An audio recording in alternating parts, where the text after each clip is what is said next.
అనుకుని చేస్తే కర్మలు నీకు ఆ ఫలితం వస్తుంది, జన్మకు వస్తావు. నాదేమీ లేదు, అంత గురువుదే.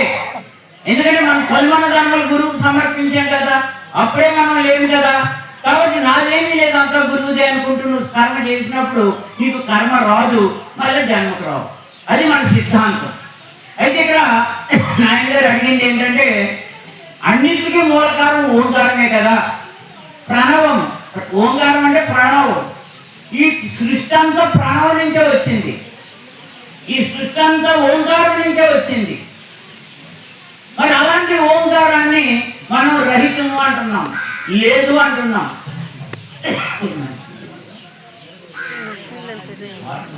అయితే ఈ ఓంకారం ఒక్క శివరామ దీక్ష సాంప్రదాయంలోనే ఆయన అడిగినావు కదా, నువ్వే ఉదర్ గారు ఎక్కడ పోకుంటున్నాడు కదా బాబు, నీకే చెప్తుంది.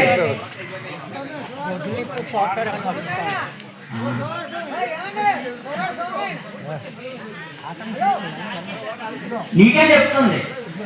ఈ ఓంకారం అనేది అదే మరి, ఈ ఓంకారం అనే దాని నుంచి సృష్టి అంతా వచ్చింది. సకల జీవరాశికి కారణం ఓంకారమే.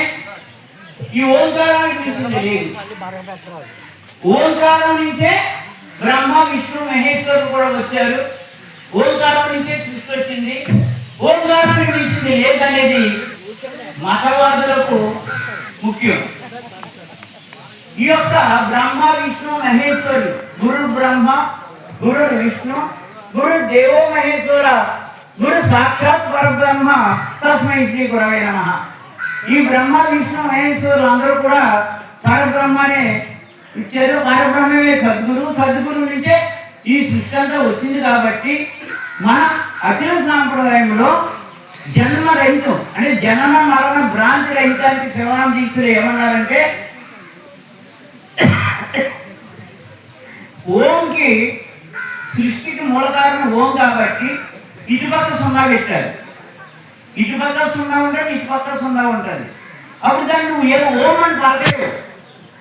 ఇక్కడ సృష్టి నిరసన చేస్తేనే జన్మరహితం. ఇప్పుడు ఒకటి ఉందనుకోండి, ఒకటికి పక్కన సున్నా పెడితే 10 అవుతుంది, ఇంకో సున్నా పెడితే 100 అవుతుంది.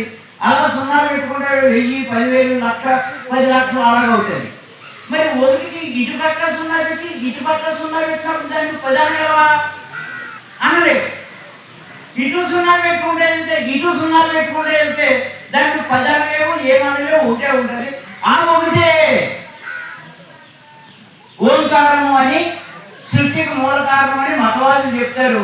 మన సాంప్రదాయాలు ఏం చెప్తారంటే, ఆ ఒకటే పరిపూర్ణము, ఈ పరిపూర్ణంలో ఈ సృష్టి అంతా లేదు. ఉందనుకుంటావా, నీవు మధ్యలో జనన మరణ చక్రంలో చిక్కుకుంటావు.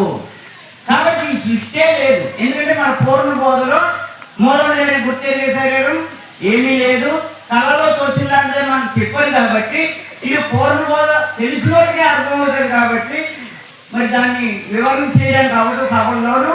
కాబట్టి మనందరం కూడా పుట్టలేదని, కళలో తోచిన శరీరాల్లో తోచామని పూర్ణ బోధది, దాన్ని ఇక్కడ వివరించడానికి అవ్వదు. కాబట్టి ఆయన అడిగిన ప్రశ్నకి మళ్ళీ మన లక్ష్మణ్ ప్రభు కానీ, రమణ కానీ, తోడిపల్లి రమణ గారు కానీ వాళ్ళు తోచింది వాళ్ళు ఆన్సర్ చెప్తారు.